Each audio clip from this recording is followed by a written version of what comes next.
ఈ దిన ధ్యానాంశం కొరకు వెళ్దాము. దేవుడు అద్భుతమైన ఆరాధన జరిగించుకొని సాక్ష్యముల యందు కానీ, పాటల యందు కానీ, ఆరాధన యందు కానీ దీనులమైన మనల్ని ఆయన బలపరిచి వాడుకున్న విధానాన్ని బట్టి ఆయనకు వందనాలు చెల్లిస్తున్నాను. ఆ రీతిగా కూడి వచ్చిన మీ అందరికి కూడా నేను వందనాలు చెల్లిస్తున్నాను. దేవుడు మిమ్మల్ని దీవించునుగాక. ఆమేన్. మంచి దేవుని వాక్యాన్ని ధ్యానించుకుందాము. హెబ్రీయులకు రాసిన పత్రిక త్వరగా 202వ పేజీ. హెబ్రీయులకు రాసిన పత్రిక 200 పేజీ 6వ అధ్యాయంలో నుండి కొన్ని మాటలను మనము ధ్యానించుకుందాము. 6వ అధ్యాయం 1వ వచనాన్ని ధ్యానించుకుందాం. కాబట్టి నిర్జీవ క్రియలను విడిచి మారు మనస్సు పొందుటయు, దేవుని అందలి విశ్వాసమును, బాప్తిస్మములను గూర్చిన బోధయు, హస్తనిక్షేపణమును, మృతుల పునరుద్ధానమును, నిత్యమైన తీర్పును అనుపునాది మరలా వేయక క్రీస్తును గూర్చిన మూలోపదేశము మాని సంపూర్ణులమగుటకు సాగిపోదాము. ఆమేన్. హల్లెలూయా, హల్లెలూయా. అందరు విన్నరా ఈ మాటలు? ఇది ఈరోజు ఈ మెసేజ్ కనుక విని మన జీవితాలను మార్చుకోకపోయేది ఉంటే మన భక్తి వ్యర్థమే, మన విశ్వాసం వ్యర్థమే, మన జీవితాలు కూడా వ్యర్థమే. చాలా అద్భుతమైన మాటలు రాసిండు పౌలు గారు. ఈ మాటలు సంఘానికి రాసిన మాటలు, ఎవరి కొరకు కాదు, సంఘం అంతటి కొరకు రాసిన మాటలు. మళ్ళీ చదువుతున్న వినండి. కాబట్టి నిర్జీవ క్రియలను విడిచి మారు మనసు పొందుటయు, రెండున్నాయి ఇందులో. ఒకటి నిర్జీవ క్రియలను, చెప్పండి, నిర్జీవ క్రియలను విడిచిపెట్టాలి. ఆడ విడిచి అనే మాట ఇంకా ముందుకు కంటిన్యూషన్ ఉంది కాబట్టి అది చెప్పిండు. మొట్టమొదటిది నిర్జీవ క్రియలను విడిచిపెట్టాలి. రెండోది ఏంటిదంట? మారు మనసు పొందుటయు. మూడోది దేవుని అందలి విశ్వాసమును. ఈ రెండొకటే, మారు మనసు పొందుటయు, దేవుని అందలి విశ్వాసమును. మూడోది బాప్తిస్మములను గూర్చిన బోధయు. నాలుగోది హస్త నిక్షేపణమును. ఐదోది మృతుల పునరుద్ధానమును. ఆరోది నిత్యమైన తీర్పు అను పునాది. జనమా, సంఘానికి పునాది ఏంటిది? సంఘానికి పునాది ఇల్లుకు ఏ విధంగానైతే పునాది ఉంటుందో, ఒక బిల్డింగు, ఒక భవనానికి పునాది ఉన్నట్టుగానే సంఘమునకు కూడా పునాది అనేది ఉన్నది. ఈ పునాది ఏంటిది? దేని మీద ఈ సంఘము కట్టబడ్డదాట అంటే మొట్టమొదట నిర్జీవ క్రియలను విడిచిపెట్టడం అనేది. ఆమేన్. హల్లెలూయా. చూడండి, నిర్జీవ క్రియలను విడిచిపెట్టిన వాడు మారు మనసు పొందుతాడు. మారు మనసు పొందినవాడు దేవుని అందలి విశ్వాసములోనికి నడిపించబడతాడు. దేవుని అందలి విశ్వాసం ఉంచినవాడు బాప్తిసం మీద కట్టబడతాడు. బాప్తిసం తీసుకున్న తర్వాత హస్తనిక్షేపణం జరుగుతుంది. హస్తనిక్షేపణము తర్వాత మృతుల పునరుద్ధానం అంటే ఏంటిదో తెలుసుకోవాలి. మృతుల పునరుద్ధానము తర్వాత జరిగేది ఏంటంటే నిత్యమైన తీర్పు. Praise the Lord. Hallelujah, hallelujah. ప్రసంగి భక్తుడు అదే రాస్తాడు. యోబు ఈ మాట మాట్లాడతాడు. ఏమంటారు అంటే, చనిపోయిన వాళ్ళు మరలా బ్రతుకుదురా అని యోబు అడుగుతాడు. ప్రసంగి అంటాడు ప్రసంగి గ్రంథంలో, అవును బ్రతుకుతారు. బ్రతికిన తర్వాత వాళ్ళు ఎక్కడికి వెళ్తారంటే నిత్యమైన తీర్పులోనికి వెళ్తారు అని ప్రసంగి అంటాడు. ఆమేన్. హల్లెలూయా. అంటే దైవజనమా, ఈ 6 సంగతుల మీద క్రైస్తవ పునాది కట్టబడ్డది. ఆమేన్. హల్లెలూయా. అందుకే ఈ పునాది మరలా వేయక అంటాడు. ఇప్పుడు నేనంట మీరు మారు మనసు పొందినరా అని నేను మాట్లాడడానికి సిగ్గుపడాలి. నేను అడగకూడదు ఈ మాట. మీరు మారు మనసు పొందినరా? మారు మనసు ఉందా? నిర్జీవ క్రియలను వదిలిపెట్టినరా మీరు? ఆమేన్, హల్లెలూయా. దైవజనం, ఆ సంఘములో ఉన్న ప్రతి వ్యక్తి, సంఘానికి వచ్చినటువంటి ప్రతి వ్యక్తి, బాప్తిసం తీసుకున్న ప్రతి వ్యక్తి, దేవుని అందలి విశ్వాసములోకి నడిపించబడిన ప్రతి వ్యక్తి నిర్జీవ క్రియలను వదిలిపెట్టాలి. ఇది సంఘ పునాది మీద మొట్టమొదటి రాయి ఇదే. ఈ రాయి మొదట పెట్టకుండా ఇంకా రాయి మీదకి వెళ్ళి రాయి ఎట్లా పేర్చగలం? నిర్జీవ క్రియలను వదిలిపెట్టండి అంటాడు, విడిచిపెట్టండి అంటా ఉన్నాడు. ఒకసారి మీరు అపోస్తుల కార్యము 14వ అధ్యాయం 15వ వచనం చదవన్నాను. అపోస్తులు, అయ్యలారా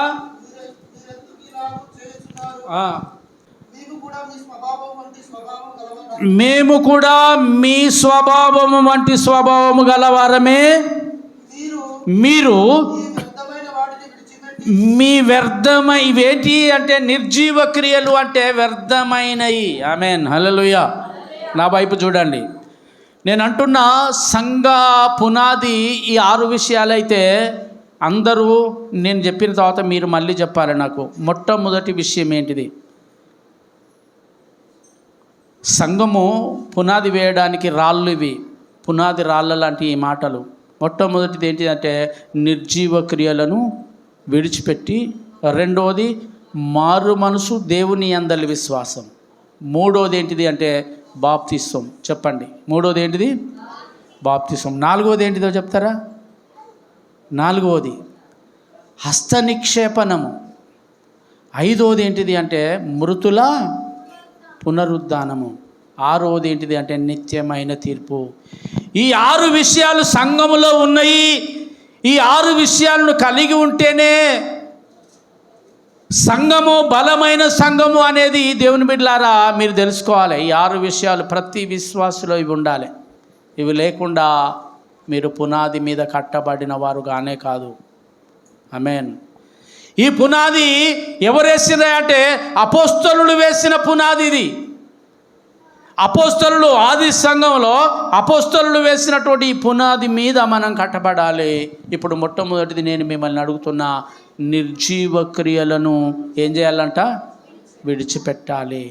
నిర్జీవ క్రియలు అంటే ఏంటి? మరి ఏంటి నిర్జీవ క్రియలు అంటే చెప్తారా? నిర్జీవ క్రియలు నిర్జీవము అంటే జీవము లేని, జీవము లేని అంటే చచ్చిపోయినవి. ఆమేన్, హల్లెలూయా. చనిపోయినవి అని. నిర్జీవ క్రియలు అంటే జీవము లేని, జీవము లేని అంటే చనిపోయినవి అని అర్థం. ఆమేన్, హల్లెలూయా. ఒకసారి యాకోబు రాసిన పత్రిక చూడండి. యాకోబు రాసిన పత్రిక 2వ అధ్యాయము 26వ వచనం. ప్రాణము లేని శరీరం ఎలాగు మృతమో అలాగే క్రియలు లేని విశ్వాసము కూడా మృతము. ఆమేన్, హల్లెలూయా, హల్లెలూయా. అంటే ప్రాణము లేని శరీరము ఎలాగూ మృతమైందో అంటే చచ్చిపోయిన శవము అంటాం మనం. ప్రాణము లేని శరీరాన్ని ఏమంటాం చెప్పండి? చనిపోయిన శవం. ప్రాణము లేని శరీరాన్ని చనిపోయిన శవం అంటారా, బతుకున్న శవం అంటారా? చనిపోయిన శవమే. అలాగే క్రియలు లేని విశ్వాసము కూడా మృతము అన్నాడు. చనిపోవడమే, చనిపోయిన కిందే లెక్క. అందుకే ప్రకటన గ్రంథం 3వ అధ్యాయంలో ఏమంటాడంటే, నీవు జీవించుచున్నావన్న మాట మాత్రమే ఉన్నది కానీ నీవు మృతుడవే. ప్రైజ్ ది లార్డ్, హల్లెలూయా, హల్లెలూయా. ఇది దేవుని బిడ్డలారా. అంటే క్రియలు లేని విశ్వాసము మృతమైనది అని అర్థం. ఆమేన్, హల్లెలూయా. క్రియలు అనే మాటకు అర్థమైంది ఏం చేయాలి? ఏంటి క్రియలు అంటే? క్రియలు అంటే పనులు చేయాలి. దేవుణ్ణి నమ్ముకొని దేవుణ్ణి ఆరాధించడానికి వచ్చిన మనము దేవుని పని చేయకుండా ఉండడము అనేది క్రియలు లేని విశ్వాసము. దేవుని పనులు చేయకపోయేదంటే క్రియలు లేనట్టే. ఆమేన్. హల్లెలూయా, హల్లెలూయా. ఇప్పుడు నేను మనం ఇంతకుముందు ఒక పాట పాడినాం కదా, అద్భుతమైన పాట పాడినాం. నూతన గీతము నే పాడేదా మనోహరుడు అయ్యసే, అంతేనగా నువ్వు చూపిన ప్రేమను మరవలేదా? ఎంతమంది దేవుని ప్రేమను మర్చిపోయి ఉన్నారు ఇక్కడ. ఆమేన్, హల్లెలూయా. నాకు తెలుసు దేవుని ప్రేమను మర్చిపోయి. అందుకే ఆ కింద ఒక మాట ఉంటుంది, నీవే నా ప్రాణము నిన్ను వీడి నేనుండలేను. ఇది క్రియ.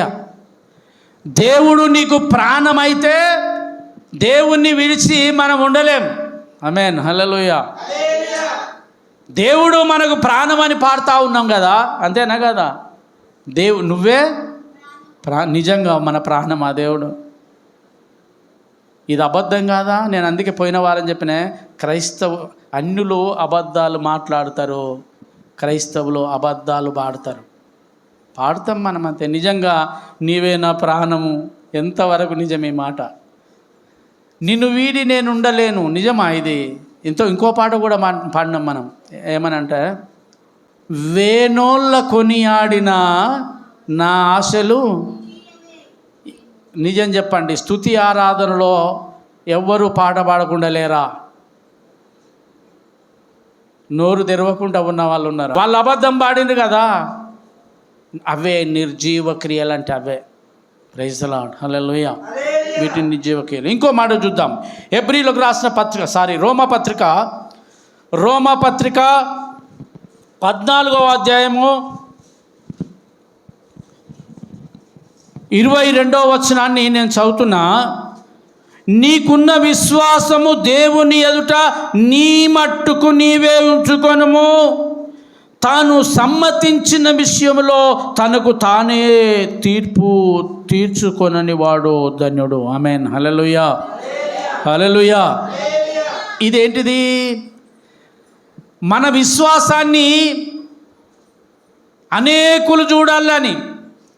ఇక్కడ నీకు నీవే ఉంచుకోమన్నాడు కదా, అంటే మన విశ్వాసమును ఇతరుల ఎదుట ప్రదర్శించడాన్ని నిర్జీవ క్రియ అంటారు. మత్తయి సువార్తలో ఉన్నది కదా, నీవు ప్రార్థన చేయునప్పుడు ఎట్లా ఉండాలట? నీ తలుపులు వేసుకొని రహస్యముగా ఉన్న నీ తండ్రితో మాట్లాడు. అది. ఆమేన్, హల్లెలూయా. అలాగా కాకుండా బజార్ల మీద ప్రార్థన చేసే వాళ్ళు ఉన్నారు, రోడ్ల మీద ప్రార్థన చేసే వాళ్ళు ఉన్నారు. ఇది నిర్జీవ క్రియ. అంటే అందరూ మెచ్చుకోవాలనే ప్రార్థన. అందరూ మెచ్చుకోవాలి, ఎవరో మెచ్చుకోవాలి, ఎవరు చూడాలి, ఇలాంటి వాటిని వదిలిపెట్టాలి. దేవుని వాక్యానుసారముగా జీవించాలి అనేది దేవుని చిత్తము. హెబ్రీ పత్రికలోనే 11వ అధ్యాయం 29వ వచనం, నీకున్న విశ్వాసాన్ని దేవుని ఎదుట మనం కనబరచాలి. అంత మట్టుకే, కానీ ఇతరులు చూసే విధంగా, ఇతరులు చూసి మనల్ని మెచ్చుకునే విధంగా చేయాలనుకునేదే నిర్జీవమైన క్రియ. ఆమేన్, హల్లెలూయా. ఇప్పుడు చూడు, నువ్వు చదువున్నాను హెబ్రీ పత్రిక 11వ అధ్యాయం చదువు. 29.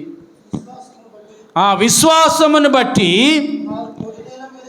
వారు పొడి నేల మీద నడిచినట్లు ఎర్ర సముద్రంలో, ఇక్కడ కడిచేద్దాన్ని, విశ్వాసమును బట్టి వారు పొడి నేల మీద నడిచినట్లు ఎర్ర సముద్రములో పడి నడిచిపోయిరి.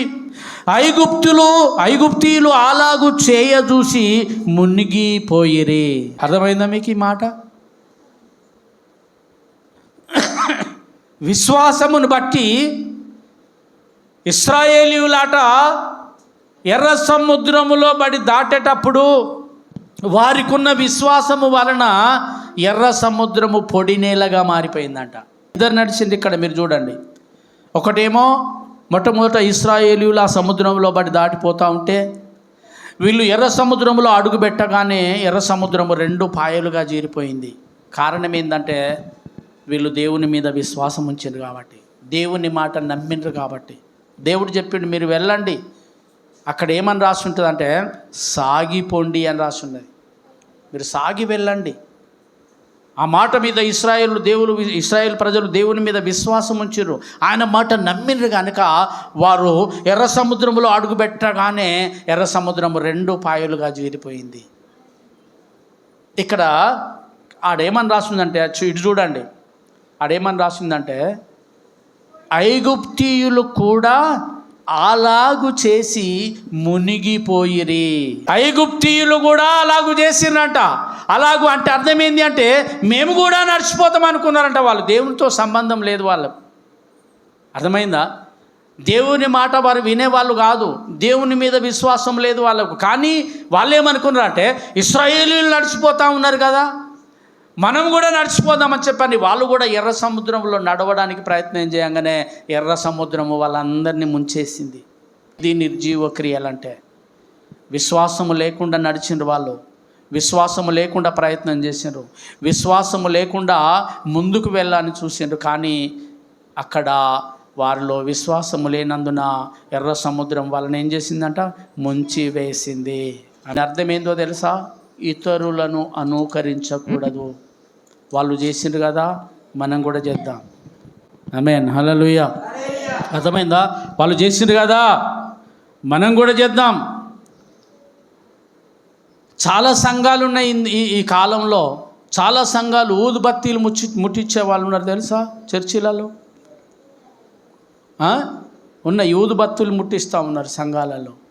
కొబ్బరికాయలు కొడుతూ ఉన్నారు క్రైస్తవులు సంఘాలలో.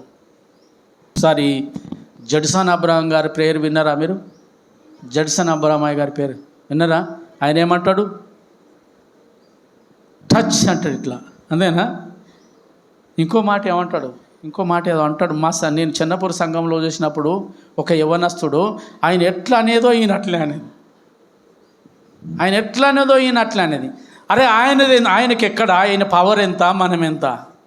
ఆమేన్, హల్లెలూయా. అసలు ఆయన ఎక్కడ, మనం ఎక్కడ?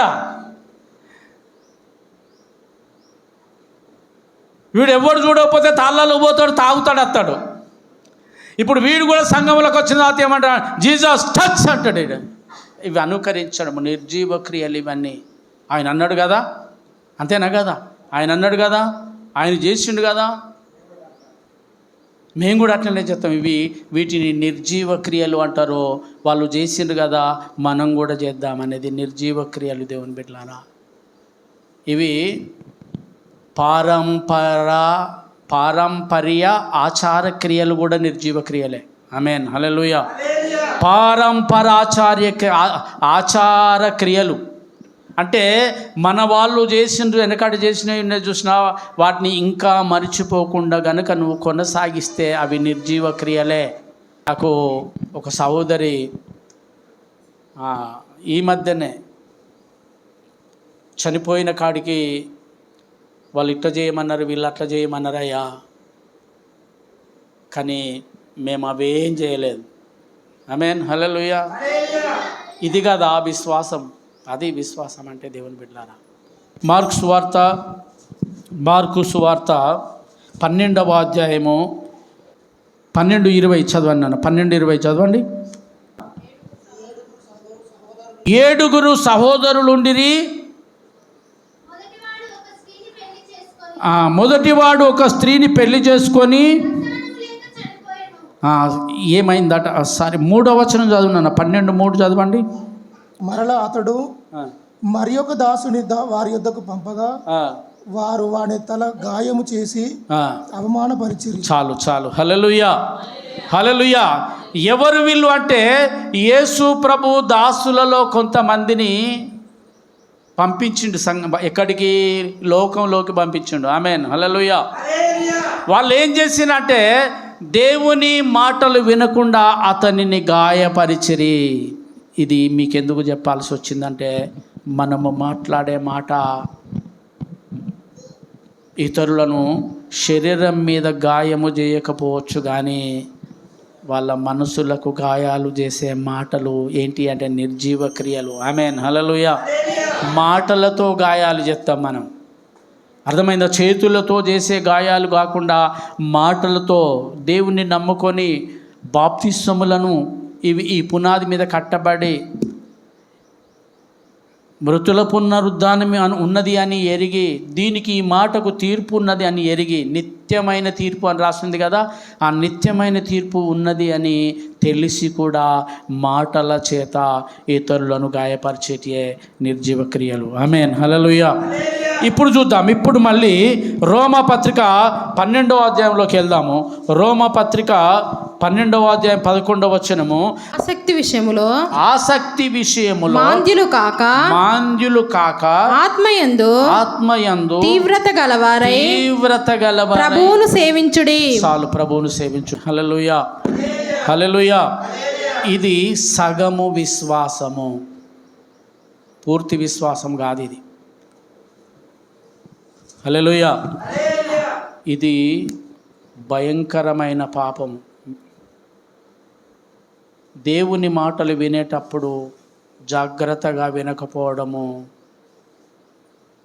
తీవ్రత, ఆమేన్, లోపించడమే.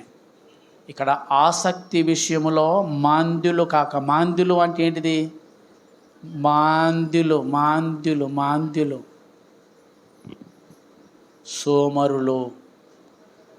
సోమరులు వాళ్ళు. ఆసక్తి విషయంలో సోమరితనం ఉండడం. హల్లెలూయా. దేవుని పాట పాడుతూ ఉంటే అటు ఇటు చూస్తారు, దేవుని వాక్యాన్ని బోధిస్తూ ఉంటే అటు ఇటు చూస్తారు. నిర్లక్ష్యంగా ఉండడమే నిర్జీవ క్రియ. ఇది భయంకరమైన నిర్జీవ క్రియ. నేను చూస్తున్నా. దీన్ని కనుక మీరు సరి చేసుకోకపోయేది ఉంటే మహాపాపం చేసిన వాళ్ళు అవుతారు మీరు. పదే వస్తుంది ఈ మాట. ఈ వారాలలో మీరు చూసిండ్రా? చెప్పండి నాకు, ఈ మాట ఇంతకుముందు వారంలో వచ్చిందా? మీరు వింటారా? విని గ్రహించడం లేదు మీరు. పదే వచ్చింది. ఈ 3 వారాలలో వచ్చింది మాట. మీకు అర్థమైందో లేదో? ఎక్కడా తెలుసా? మీరు దేవుని మందిరమునకు వెళ్ళినప్పుడు, ఇది పోయిన వారం రాలేదా? వచ్చిందా? రాలేదా? అంతకుముందు సంఖ్యాకాండం 23వ అధ్యాయం 21వ వచనం, అంతకుముందు ఇది దేవునికి కోపము రేపకుడి. ఈ 3 వారాలు వచ్చింది ఈ మాట. దేవుడు ఎందుకొరకు మీకు ఇస్తా ఉన్నాడో మీకు అర్థమవుతుందా ఈ మాట? దేవునికి కోపము రేపకుడి. రేపితే ఏమవుతుంది? దేవుని కోపం అత్తే ఏం చేస్తాడు? శిక్షిస్తాడు మనల్ని. అర్థమవుతుందా? భక్తిహీనుల మీదనట దేవుని ఉగ్రత అగ్ని వలె మండుతూ ఉన్నదంట. మండుతూ ఉంటుంది దేవుని ఉగ్రత. ప్రైజ్ ది లార్డ్, హల్లెలూయా. కాబట్టి ఇక్కడ కూడా ఏమంటా ఉన్నాడంటే, ఆసక్తి విషయంలో మాంద్యులు కాక మరి ఎట్లా ఉండాలయ్యా? సోమరులాగా ఉండకుండా మరి ఎట్లా ఉండాలంటే ఆత్మయందు తీవ్రత గలవారై ఉండుడి. ప్రైజ్ ది లార్డ్, హల్లెలూయా, హల్లెలూయా. మీరు ఒకసారి తెస్సలోనికకు రాసిన పత్రిక 5వ అధ్యాయంలో, మొదటి తెస్సలోనికలో, అన్ని విషయములలో దేవునికి కృతజ్ఞతాస్తుతులు చెల్లించుడి, ఆత్మను ఆర్పకుడి, ఎల్లప్పుడూ ప్రార్థన చేయుడి. ఈ 3 మాటలు ఆ 18వ అధ్యాయం తర్వాత ఉంటాయి. 18 వచనం తర్వాత 5:18 తర్వాత కావచ్చు. తెస్సలోనికలకు రాసిన పత్రిక ఇవి. ఈ 3 మాటలు దేవుని బిడ్డలారా, ప్రతి విషయమునందును కృతజ్ఞతాస్తుతులు చెల్లించుడి. ఇలాగ చేయుట యేసుక్రీస్తునందు తండ్రి చిత్తమై ఉన్నది. ఇది ఆత్మను ఆర్పకుడి అంటే అర్థం ఏందరికైనా? ఇక్కడ ఆత్మ విషయంలో తీవ్రత గలవారై ఉండి, తీవ్రత బాగా మండుతుంది అంటారు చాలామంది. అంతేనా కదా? అసలు ఎట్లా మంట, ఉదాహరణకి ఏదైనా కాలిపోయినప్పుడు ఆ దగ్గరికి పోకుండా మండుతుంది చూసినవా? దాన్నే తీవ్రత అంటారు. తీవ్రత. అది లేదు అంటే అర్థమైందంటే సల్లారిపోయింది నీ ఆత్మ అని అర్థం. ఆమేన్, హల్లెలూయా. ఎవరిలోనైతే ఆత్మ సల్లారిపోతుందో వాళ్ళు సగము విశ్వాసము గలవారై ఉంటారు. ఆమేన్. వాళ్ళలో విశ్వాసం ఉండదు కాబట్టి ఏం చేస్తారంటే అటు ఇటు చూస్తూ అంటారు. నిర్లక్ష్యంగా ఉంటారు. దేవుని మందిరంలో నిర్లక్ష్యంగా ఉంటారు. దేవుని వాక్యం వినుకుంటేనే ఏదో చదువుతారు. పిల్లలతో ఆడుతూ ఉంటారు. వెనుకకు చూస్తారు, ముందడి చూస్తారు. ఆ పక్క పొంటి అచ్చటోళ్ళ సౌండ్ వింటూ అంటారు. దీన్ని. అందుకే దేవుడు ఏమంటాడంటే ఆత్మ విషయంలో తీవ్రత కలిగి ఉండకపోయేది ఉంటే కనుక అది నిర్జీవ క్రియలే. ఆమేన్, హల్లెలూయా. నేను ముగిస్తా. ఇంకో మాట చూద్దాము. తిమోతికి రాసిన మొదటి పత్రిక 1:7 అంటారు. మొదటి తిమోతి పత్రిక 1వ అధ్యాయం 7వ వచనం చదవండి.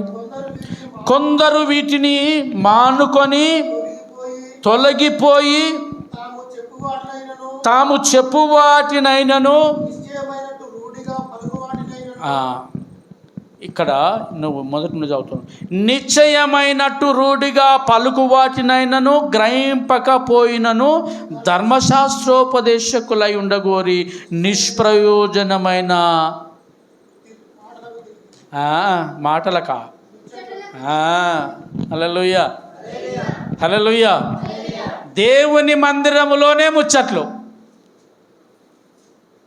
ఈయనకు రాసుకుంటూ ఎంతమంది అందరు అన్నాడు? లేదు, అందరూ అనలేదు. చూడండి మీరు, కొందరు అని రాసుండవచ్చు నేను అనుకుంటా. కొందరు వేటిని మానుకున్నారు? దేవుని వాక్యాన్ని వినడాన్ని, దేవుని ఆరాధించడాన్ని, జాగ్రత్తగా వినడాన్ని మానుకొని మందిరాలలో ముచ్చట్లు పెడతా ఉన్నారట. వీటినే నిర్జీవ క్రియలు అన్నాడు దేవుడు. ప్రైజ్ ది లార్డ్, హల్లెలూయా. ఇది కదా, ఇది లేకపోయేది ఉంటే అసలు నీకు పునాది లేదు, పునాది లేదు.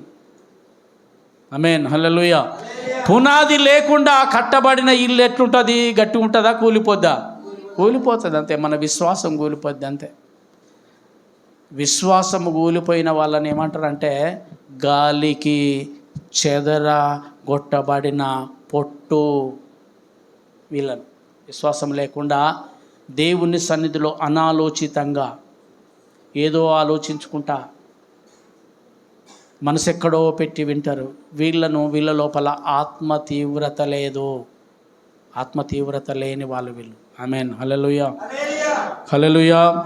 లేవి కాండంలో కూడా చాలా అద్భుతమైన ఉంటుంది. బలిపీఠం మీద నాట అగ్ని ఎప్పుడు మండుతూ ఉండాలట.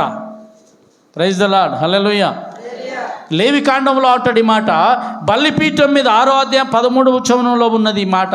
బలిపీఠం మీద అగ్ని మండుచుండవలెను నిత్యము అని రాసింది అక్కడ. నిత్యము మండుతూ ఉండాలి అంటే దాన్నే ఆత్మ తీవ్రత కలిగి ఉండడం. ఆమేన్, హల్లెలూయా. చల్లారిపోతే నిర్జీవ క్రియ. అది చల్లారిపోయిందంటే జీవము లేదు అని అర్థం. అక్కడ చల్లారిపోకూడదు దేవుని బిడ్డలారా. అందరు నా వైపు చూడండి ఒకసారి. దేవుని మీద నీకున్న విశ్వాసము చల్లారకూడదు. దేవుని మీద నీకున్న విశ్వాసము చల్లారింది అంటే అర్థం ఏందో తెలుసా? చచ్చిపోయింది అని అర్థం. విశ్వాసము చచ్చిపోయింది. అందుకే విశ్వాసము లేకుండా దేవుణ్ణి ఎవడు చూడలేడు. దేవుని కార్యాలు జరిగాయి. విశ్వాసము లేని ప్రార్థన ద్వారా నీకు ఏది వనగూరదు, ఏది పొందుకోలేవు. అర్థమవుతుందా? ఎప్పుడు విశ్వాసం ఉంటుంది అంటే నీ లోపల దేవుని వాక్యం అనే అగ్ని రగులుతూ ఉన్నప్పుడు, విశ్వాసం అనే అగ్ని రగులుతూ ఉంటే అప్పుడు నీ లోపల ఆత్మ తీవ్రత ఉంటుంది. తీవ్రమైన ఆత్మ నీలో ఉంటుంది. అప్పుడు నువ్వు ఏది అడిగినా కూడా దేవుని దగ్గర నుండి పొందుకోగలవు. ఆమేన్, హల్లెలూయా. అందుకే ఏమన్నాడు యాకోబు మాట 2:26 అంటాడు కదా, క్రియలు లేని విశ్వాసము మృతమైనది. ఆమేన్, హల్లెలూయా. ఏమన్నాడు అక్కడ? బలిపీఠం అంటే ఏంటిదయ్యా మరి అంటే మన హృదయమే కూలిపోయిన మన బలిపీఠాలను మరలా కట్టుకోండి అంటాడు యోవేలు. హృదయం అనే బలిపీఠము కూలిపోయింది, పాడైపోయిన హృదయాలతో దేవుణ్ణి ఆరాధిస్తే ప్రయోజనం ఏమీ లేదు. ఆమేన్, హల్లెలూయా, హల్లెలూయా. మత్తయి సువార్త చూడండి. మత్తయి సువార్త 6వ అధ్యాయం 24వ వచనం. ఎవడును ఇద్దడు యజమానులకు దాసుడుగా ఉండనేరడు. ఆమేన్, హల్లెలూయా. ఇది దేవుని బిడ్డలారా, ఇది సంపాదన కావాలి, దేవుడు కావాలి. అర్థమైందా? సంపాదన కావాలి, దేవుడు కావాలి. ధనాన్ని ప్రేమించాలి, దేవుణ్ణి ప్రేమించాలి. డబ్బును ప్రేమించాలి, దేవుణ్ణి ప్రేమించాలి. ఆమేన్, హల్లెలూయా, హల్లెలూయా. దేవుని బిడ్డలారా, ఇంతకుముందు మీరు మొక్కుబడి గురించి చెప్పిన కదా, నాకు ఈ జడ్సన్ అబ్రామయ్య గారు ఒక దినం వాక్యం చెప్తా ఉంటే నేను విన్నా. ఆ మాట, ఆయన చాలా వ్యాపారస్తుడు, చాలా వ్యాపారాలు ఉన్నాయి, మీకు తెలుసా? ఆయన గొప్ప గొప్ప వ్యాపారాలు ఉన్నాయి. వరంగల్ సెంట్రల్ జైల్లో క్రిస్మస్ పండుగ వచ్చిందంటే ఎంతమంది ఉంటారు తెలుసా? దాదాపు 1800 మంది 2000 మంది ఖైదీలు ఉంటారు, శిక్ష పడ్డోళ్ళే. ఇంకా శిక్ష పడని ఖైదీలు ఎంతోమంది ఉంటారు. వాళ్ళందరికీ స్వీట్లు పంపిస్తాడు ఆయన, కార పంపిస్తాడు ఫ్రీగా. ఈ మాట నేను ఎందుకు చెప్తున్నా అంటే, ఒకరోజు జడ్సన్ అబ్రామయ్య గారు ఏం చెప్పిండంటే, కోల్గేట్ కంపెనీ తెలుసు కదా, కోల్గేట్, మనం పళ్ళు తోముకునే కోల్గేట్, ఆ కోల్గేట్ కంపెనీ అట, ఆయన పేరే కోల్గేట్ అట. ఆయన సంపాదనలో 99% అంటే ₹1 సంపాదిస్తే 99 పైసలు దేవునికి ఇచ్చి 1 పైసా వాడుకుంటాడట ఆయన. హల్లెలూయా. 99 పైసలు దేవునికి ఇచ్చి ₹1 ఆయన వాడుకుంటాడట. ఆమేన్, హల్లెలూయా. అంటే ఎంత విశ్వాసం కావచ్చు ఆయన లోపల, ఎంత ఉండవచ్చు. అయినా ఆయన సంపాదన ఇప్పటి వరకు తగ్గలేదు. ఎన్ని కంపెనీలు ఉన్నాయో, ఎన్ని కంపెనీలు ఉన్నాయో అయ్యగారు చెప్పింది అది నేను ఒకరోజు విన్నా. హల్లెలూయా. ఆ కోల్గేట్ అన్నట్టు ఆయన ఎక్కడ మొదలు పెట్టిండట అంటే, ఈ జాబులు ఏరుకుంటారు కదా, ఆ జాబులు ఏరుకునే కానుంచి మొదలు పెట్టిండట ఆయన వ్యాపారం. అప్పుడు ఒక పాస్టర్ దగ్గర విన్నాడంట, దేవునికి 10వ వంతు నువ్వు సంపాదించిన దాంట్లో అని.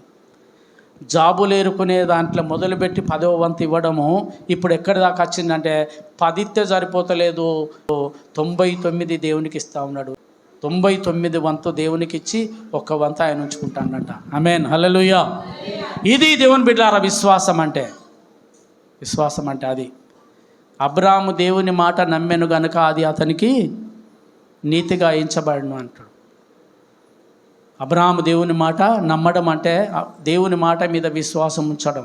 ఏం విశ్వాసం ఉంచిండు ఆయన, ఏం నమ్మిండంటే, బాబు నీ కొడుకుని నాకు ఇయ్యరా బాబు అని చెప్పి అన్నాడు. అంటే వెంటనే ఇవ్వడానికి సిద్ధపడ్డాడు. అది అతనికి నీతిగా ఎంచబడింది. ఆమేన్, హల్లెలూయా. ఈ మత్తయి సువార్త చదవండి, ఆ మాట చదవండి. మత్తయి సువార్త 6:24, ఎవడును 2 యజమానులకు దాసుడుగా ఉండనేరడు, ఇటు దేవుణ్ణి ఆరాధిస్తూనే లోకాన్ని ఎవడు ప్రేమించలేడు. దేవునికి స్తోత్రం, హల్లెలూయా, హల్లెలూయా. ఇది దేవుని బిడ్డలారా, మనలకు 2 ఉంటాయి. దేవుడు దేవుడే, లోకము లోకమే, అంతే. దేవుని దగ్గర పాటించేది దేవుని దగ్గర పాటిస్తూ లోకములో ఉన్న ఆచారాలను కూడా పాటించడాన్ని నిర్జీవ క్రియలు అంటారు. ఆమేన్, హల్లెలూయా, హల్లెలూయా. దాన్ని నిర్జీవ క్రియలు అంటారు. నిర్జీవ క్రియలు అంటే దాదాపు బైబిల్లో చాలా తక్కువ, మీకు అర్థం కాదు ఇవి. ఇది ఈ మెసేజ్ని నేను సిద్ధపడడానికి ఎన్ని బుక్కులు తిరిగేస్తున్నావు నాకు తెలియదు. ఎన్ని బుక్కులు తిరిగేస్తున్నావు. పోయిన రాత్రి 11 గంటల దాకా కూడా, అంటే వారం రోజులు రాత్రి 11 గంటల దాకా కూడా వెతికితే నాకు నిర్జీవ క్రియలు అంటే ఏంటివో అర్థమైనవి, ప్రార్థనలో వెతికితే. ఆమేన్, హల్లెలూయా. ఇంకో మాట కూడా ఉంది, ఇదే మత్తయి సువార్త 24 చూడండి, 6వ అధ్యాయం 24వ వచనంలో.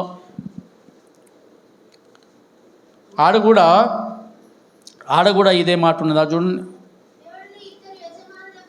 కాదు నాన్న, 6వ అధ్యాయం 3వ వచనం చదవండి. 6వ అధ్యాయం 3వ వచనము, నీవైతే ధర్మము చేయున్నప్పుడు నీ ధర్మము రహస్యముగా, ఆమేన్, నీ కుడి చేయున్నది నీ ఎడమ చేతికి, హల్లెలూయా. చాలు, హల్లెలూయా. మన దగ్గర లేరు, మన దగ్గర అందరు మంచోళ్ళే కావచ్చు, లేరని నేను చెప్పలేను, ఉన్నారా లేదా నాకే తెలియదు. ఆమేన్, హల్లెలూయా. ఎందుకంటే నాకు ఏం కనబడతలేదు ఇక్కడ. కానీ నేను కొన్ని చర్చిలకు పోయినప్పుడు ఈ టేబుల్ ఎవరన్నా ఇచ్చిందనుకో, దీని మీద ఇచ్చిన వాళ్ళ పేరు ఉంటుంది రాసి, డొనేటెడ్ బై అని రాసి ఉంటుంది, అంతేనా? ఉంటుంది.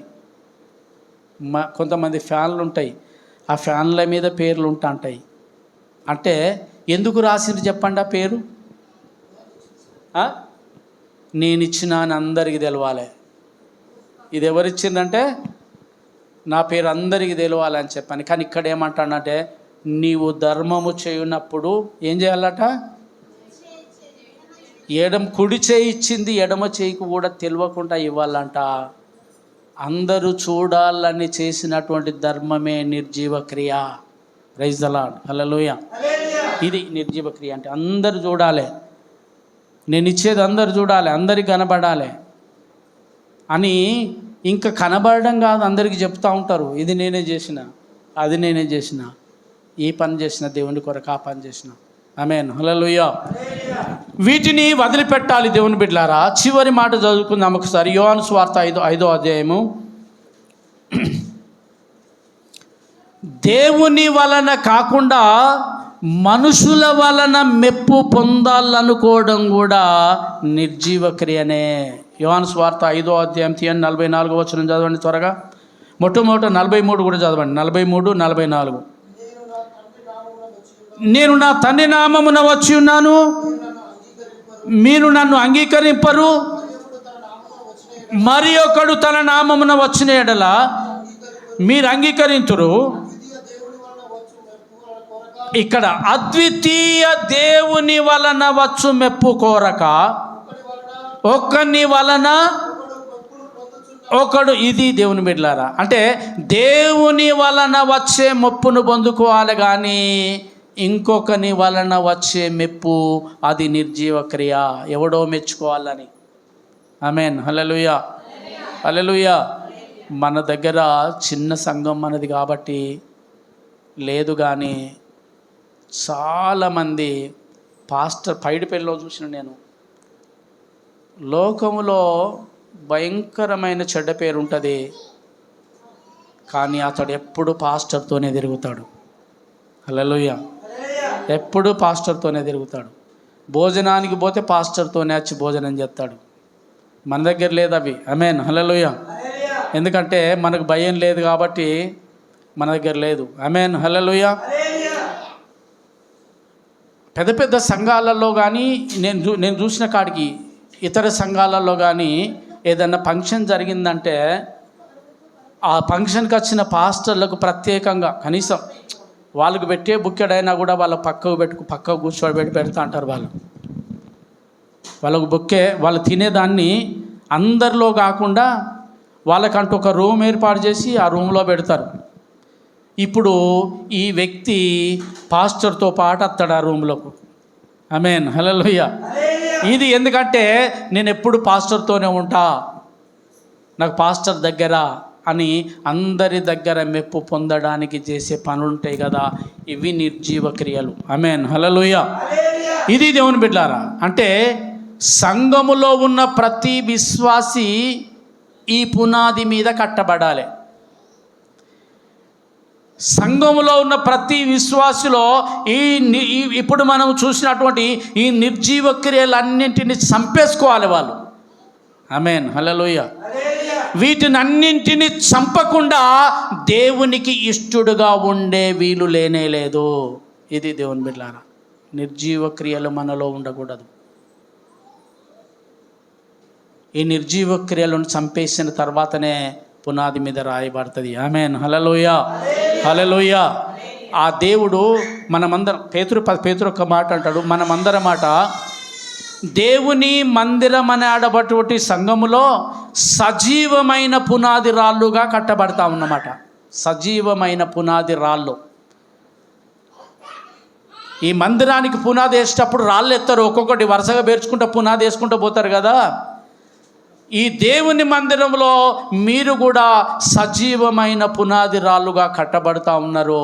అలా అది ఎవరు ఆ రాళ్ళుగా ఉంటారంటే, ఆ పునాదిలో ఎవరెవరు పడతారంటే నిర్జీవ క్రియలను విడిచిపెట్టిన వాళ్ళు మాత్రమే ఆ పునాదిలో ఒక రాయిగా కట్టబడతారు. మెన్, హల్లెలూయా, హల్లెలూయా. ఇది ఒకసారి మనకు మనం ఆలోచించుకుందాము. మనము క్రైస్తవ పునాది మీద కట్టబడతా ఉన్నామా? మన జీవితాలు క్రైస్తవ పునాది మీద కట్టబడ్డ రీతిగా ఉన్నాయా? ఆమేన్, హల్లెలూయా.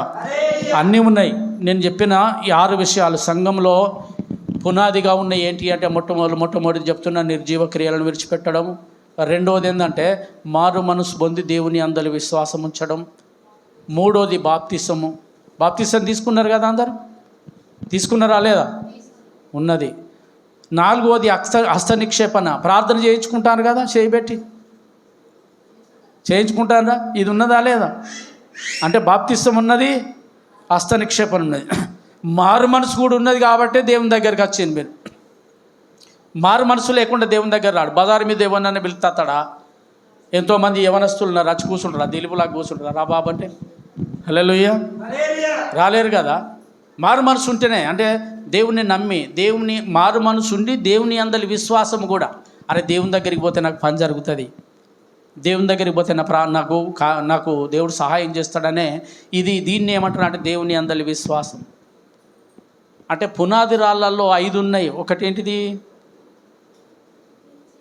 అది లేదు, అదొక్కటి పోయింది. ఇప్పుడు దాన్నే వెతుకుతూ ఉన్నాం మనం. ఆ రాయి కొరకే వెతికేది, దాన్ని కూడా కలపాలి ఇప్పుడు ఈ పునాది మీద. ఆమె మారు మనసు. మొట్టమొదటిది ఏంటిదంటే మారు మనసు, దేవుని అందరి విశ్వాసం, ఇది ఉన్నది. రెండోది బాప్తిసం ఉన్నది. మూడోది హస్త నిక్షేపం ఉన్నది. రెండోది ఏంటంటే మనకు తెలుసు చచ్చిపోయిన వాళ్ళు లేపుతారు మన వాళ్ళని. మనము చాలాసార్లు విన్నాం, చనిపోయిన మీ నాన్నమ్మ వస్తుందని చెప్పని, మళ్ళా వాళ్ళ అమ్మ కూడా వస్తుందని చెప్పని మనం విన్నాం. నేను వచ్చిన కానుంచెల్లి వీళ్ళిద్దరే, ఇంకేదో చెప్పలేదు నేను, మృతుల పునరుద్ధానం గురించి చెప్పలేదు. కాబట్టి ఇది నమ్ముతా ఉన్నాం. హల్లెలూయా. నాలుగోది కూడా మీరు ఆరోది కూడా తెలుసుకోవాలి. ఈ రెండింటికన్నే మనకు సిక్కుముడి ఉన్నది. ఆరోది ఏంటిది అంటే మీరు చేసే ప్రతి పనికి తీర్పు ఉన్నదే. Praise lord. ఇంతకుముందే నేను చెప్పిన, మీ మొక్కుబడి లేడు చేస్తే అది మనకు ఉరైతుంది అని చెప్పిన కదా, అప్పుడు తీర్పులోనికి వస్తాం మనం. ఆరోది ఏంటిదంటే నిత్యమైన తీర్పు. ఆ తీర్పు ఇంకా జరగలేదు. ఒక దినాన మనకు యేసు ప్రభువు రాబోతున్నాడు మధ్యాకాశంలోకి. అప్పుడు మనం కూడా ఆయన దగ్గరికి వెళ్ళిపోతాం. అందరం ఉన్నట్టుగా సజీవులుగా వెళ్ళిపోతాము. అక్కడ దేవుని దగ్గర నిలబడ్డప్పుడు తీర్పు జరుగుతుంది. ఆమేన్. హల్లెలూయా. ఇప్పుడు మౌనిక దేవుణ్ణి ఆరాధించేటప్పుడు ఎట్లా? నిండు మనసుతోనే ఆరాధించిందా, సగం విశ్వాసంతోనా? దేవుని వాక్యం విన్నప్పుడు మీరు సగం ఆలోచన పెట్టుకున్నారా, అనాలోచితంగా విన్నరా, ఆత్మ తీవ్రత గలవారై విన్నరా? వాయిద్యం వాయించేటప్పుడు దేవుని పాటలు పాడేటప్పుడు సగం మనసు సగం విశ్వాసంతోనా, నిర్లక్ష్యంగానా, లేకపోతే ఆత్మపూర్ణుడిగా వాయించిండా? ఇవన్నీ కూడా ఆ తీర్పు దినాన దేవుని ఎదుట ఇవన్నీ బయటకు వస్తాయి. ఆమేన్. హల్లెలూయా. అంటే 4 విషయాలు సరిగానే ఉన్నాయి, కానీ 2 విషయాలల్లో మనం తప్పిపోతూ ఉన్నాం. ఒకటి ఏంటిది అంటే నిర్జీవ క్రియలు, రెండవది తీర్పు ఉన్నదని భయపడడం లేదు. ఒకటి నిర్జీవ క్రియలను వదిలిపెట్టాలి, రెండవది ఏంటిది అంటే లాస్ట్ది 6వది నిత్యమైన తీర్పు ఉన్నదని జాగ్రత్త పడాలి, మేలుకోవాలి. దేవుడి మాటలు మనందరి వినికిడిలో ఆశీర్వదించును గాక. ఆమేన్. అందరూ